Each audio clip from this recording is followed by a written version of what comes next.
사도행전 7장입니다. 1절서부터 16절입니다. 대제사장이 이르되 이것이 사실이냐? 스데반이 이르되 여러분 부형들이여 들으소서. 우리 조상 아브라함이 하란에 있기 전 메소보다미아에 있을 때에 영광의 하나님이 그에게 보여 이르시되 내 고향과 친척을 떠나 내가 네게 보일 땅으로 가라 하시니 아브라함이 갈대아 사람의 땅을 떠나 하란에 거하다가 그의 아버지가 죽음에 하나님이 그를 거기서 너희 지금 사는 이 땅으로 옮기셨느니라.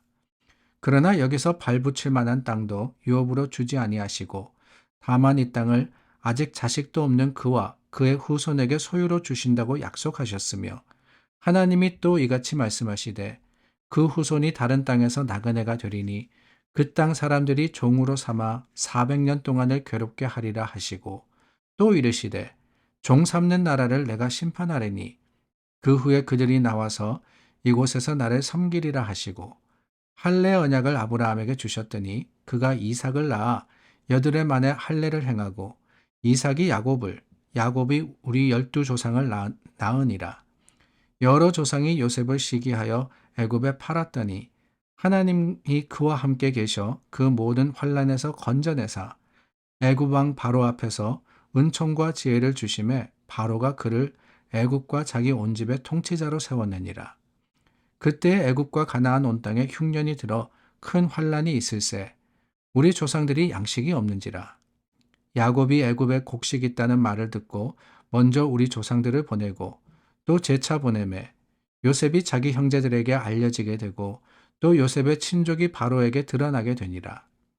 요셉이 사람을 보내어 그의 아버지 야곱과 온 친족 75사람을 청하였더니 야곱이 애굽으로 내려가 자기와 우리 조상들이 거기서 죽고 세겜으로 옮겨져 아브라함이 세겜 하몰의 자손에게서 은으로 값주고 산 무덤에 장사되니라. 저희가 사도행전 6장을 지나서 오늘 7장의 말씀을 본문으로 나누었습니다.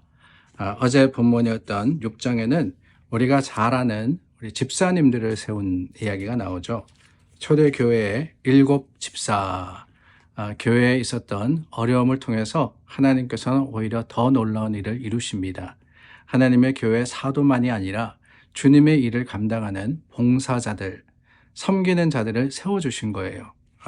물론 그 사람들, 우리가 5절 말씀에 기록된 사람들을 보면은 스데반, 빌립, 브로고로, 니가노르, 디몬, 바메나, 그리고 안디옥 사람 니골라, 이렇게 세워졌다 그렇게 기록이 되어 있는데 이 사람들이 이 하나님 안에서 사명을 받고 또한 그들의 사역을 통해서 중요한 말씀이 7절에 나옵니다.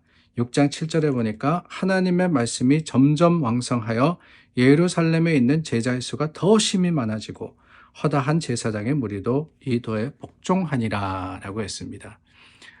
사도들의 사역만이 아니라 또한 집사들의 섬김과 봉사를 통해서 하나님께서 더 큰 놀라운 일을 이루시는 거예요. 그런데 이 6장 마지막과 7장의 말씀은 그 7 집사 중에 한 분이었던 스데반이라는 집사님을 통해서 일어난 일을 보여주고 있습니다. 특별히 이 7장 1절 대제사장이 이르되 이것이 사실이냐라는 질문을 가지고 시작을 하고 있죠. 그 질문은 뭐냐? 다른 게 아닙니다. 거짓 증인들이 세워졌습니다. 교회를 핍박하려고 하다 보니까 구실이 필요했던 거예요. 그래서 어떻게 했느냐? 백성과 장로, 서기관들이 사람들을 충동시킵니다. 그리고 공회를 모아다가 스데반을 세우고는 그 거짓 증인들을 세우는데 뭐라 그러느냐? 그들이 이 율법을 거슬러서 이 사람들이 가르치고 있습니다. 뭘 가르치느냐? 하나는 나사렛 예수가 성전을 헌다 그랬습니다. 또 하나는 모세가 우리에게 준 규례를 다 고쳤습니다. 라고 이야기를 했던 거예요. 물론 예수님께서 그러셨습니다. 예수님이 성전을 헐고 사흘 만에 내가 다시 세우리라. 물론 그 말씀의 의미는 다윗 성전을 이야기하는 것이 아니었죠. 그 헤롯 성전, 그 당시에 세워져 있던 성전을 이야기하는 것이 아니라 예수님 본인을 의미하셨던 겁니다. 예수님께서 죽으시고 사흘 만에 부활하실 것을 선포하신 것이지요. 또한 율례를 그 규례를 고치겠다. 모세가 우리에게 준 그 율법을 고친다 그랬다라고 하는 거 예수님이 그러셨습니다. 예수님께서 계명에 대해서 가르치시는데 뭐라 그러셨어요? 두 가지의 계명으로 새 계명을 너에게 주노라 그러셨잖아요. 하나는 하나님을 사랑하고 또한 이웃을 내 몸과 같이 사랑하라. 이 말씀은 뭡니까? 모든 계명을 압축해서 예수님께서 그 모든 계명을 꿰뚫고 있는 하나님의 말씀과 뜻을 가르치신 것인데 그것을 새 계명, New Commandment라고 이야기하신 것인데 사람들은 이것을 교묘하게 이야기해가지고 이 블라스피미, 그러니까 신성모독을 했다라고 이야기를 했던 겁니다. 그 말을 들은 대제사장, 짜고 치는데요. 뭘 하겠습니까? 물었죠. 이게 사실이냐? 너희가 정말 이런 말을 하고 있느냐? 네가 믿는 예수라는 사람이 그런 일을 한 거냐? 라고 물었을 때 스데반이 대답을 합니다. 오늘 7장 16절까지 나누었는데요. 그 말씀을 보면은 다른 게 아닙니다. 이스라엘의 역사에 대해서 쭉 고백하고 있습니다. 하나님께서 아브라함을 통해서 이 이스라엘이라는 나라를 일으키시고 그 나라가 어떻게 세워졌느냐라고 하는 것을 설명을 하고 있는데 그 이스라엘의 역사를 논리정연하게 사람들에게 선포하고 있습니다. 물론 그 사람들이 모르고 있는 사실이었느냐? 그렇지 않죠. 거기 있었던 대제사장들과 서기관들과 장로들 다 알고 있는 자신의 역사입니다. 우리가 조선의 역사가 어떻고 고려의 역사가 어떻고 아는 것처럼 말입니다. 자신들의 조상의 역사인데 그 역사를 얼마나 자랑스럽게 생각하는 사람들입니까? 모르고 있는 사실은 아닌데 그 사실을 조리 있게 설명을 하면서 뭐라 그러느냐. 중요한 것은 여기 있습니다. 우리나라의 역사가 이랬다. 아브라함과 이삭과 야곱과 요셉을 통해서 이루어졌다. 이게 다가 아니고요.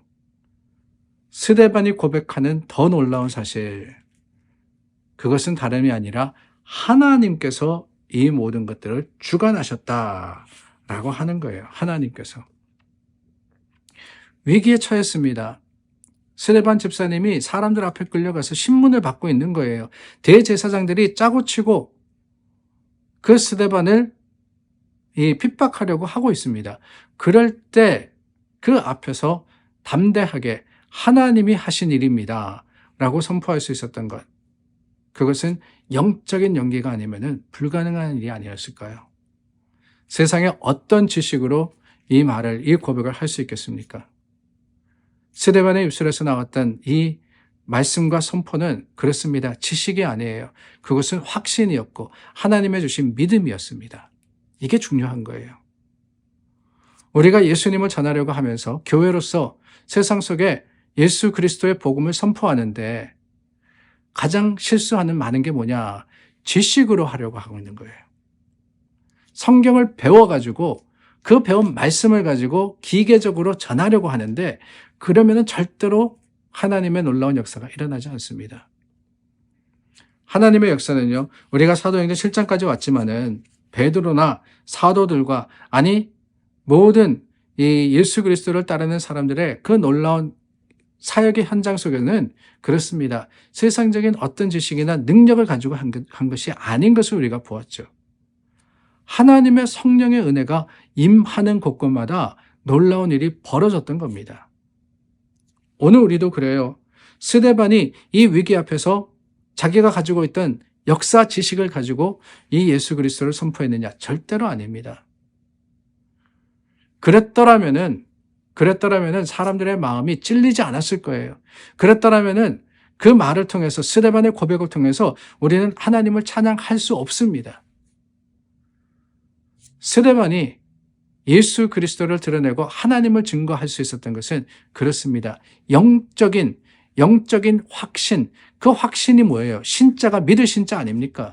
분명하게 믿는 믿음이 있었기 때문에 하나님이 하신 일에 대한 확실한 고백과 믿음이 사람들의 마음을 찔리게 했던 겁니다. 오늘 저와 여러분들도 그러기를 원합니다. 우리가 증인의 삶을 살 때 지식으로 하는 게 아닙니다. 어떤 우리의 힘으로 하는 게 아니에요. 하나님의 주시는 성령의 역사를 가지고 감당할 수 있음을 기억하며 그 성령이 우리 가운데 오늘도 살아 움직이시기를 간구하는 저와 여러분들이 될 수 있기를 바랍니다. 기도하겠습니다. 참 좋으신 하나님, 스데반 우리 집사님의 그 놀라운 선포를 통해서 우리도 성령 충만하여서 하나님을 세상에 바르게 전하는 사람들이 될 수 있기를 간구합니다. 우리 기도에 응답이 되어 주시옵소서. 예수님의 이름으로 기도드립니다. 아멘. 자, 또 한 주를 시작했습니다. 이번 주에도 믿음과 소망을 가지고 하나님을 의지하여서 나아가는 저와 여러분 될 수 있기를 바랍니다. 교회를 위해서 기도하시고 서로를 위해서 기도해 주십시오.